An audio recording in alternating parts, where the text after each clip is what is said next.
Praise the Lord. இன்றைக்கு ஒரு ஜெபத்தை குறித்து நம்ம பார்க்க போகிறோம். அதிகாலை ஜெபம். நீதிமொழிகள் 8:17 அதிகாலையில் என்னை தேடுகிறவர்கள் என்னை கண்டடைவார்கள் என்று வேத வசனம் நம்மளுக்கு சொல்லுகிறது. ஏங்க இன்னைக்கு இருக்கிற ஒர்க் ப்ரெஷர்ல, டிராஃபிக் சூழ்நிலையில எப்படிங்க அதிகாலையில எல்லாம் எந்திரிச்சு ஜெபிக்க முடியும் என்று சொல்லக்கூடிய நிறைய பேரை நம்மளால பார்க்க முடிகிறது. வேதாகமத்துல யாரெல்லாம் அதிகாலையில ஜெபிச்சிருக்காங்க?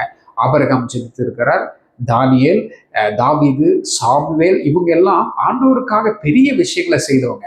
எல்லோரும் அதிகாலையில் எழுந்து ஜெபித்தவர்கள். சரி, நம்ம ஏன் அதிகாலையில எந்திரிச்சு ஜெபிக்கணும்?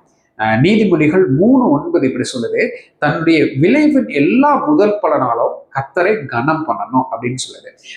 நேரமும் ஆண்டவர் நம்மளுக்கு கொடுத்திருக்கிற விலை மதிக்க முடியாத ஒரு பெரிய கிருபல்ல. அதனால ஒவ்வொரு நாள் அதிகாலையிலும் ஆண்டவரிடத்துல நம்ம போய் அந்த நாளை தொடங்கும் போது அது ஆண்டவரை கனம் பண்றதா அமையும். நம்ம எல்லாருக்கும் ஒரு முன்மாதிரி இயேசு கிறிஸ்து. மார்க் 1:35 அவர் அதிகாலையில் இருட்டோட எழுந்து பிதாவை நோக்கி போய் ஜெபம் பண்றாரு. 34, 33 வசனங்கள் எல்லாம் நம்ம பார்க்கும் பொழுது அவர் ரொம்ப பிஸியா இருக்கிறார். பிணியாளிகள்ல சுஸ்தமாக்குறார், வியாதியஸ்தர்களை சுஸ்தமாக்குறார். ரொம்ப லேட் நைட்டா தான் வர்றார். இருந்தாலும் அதிகாலையில் எழுந்து ஆண்டவருடைய சமூகத்திற்கு போறார்.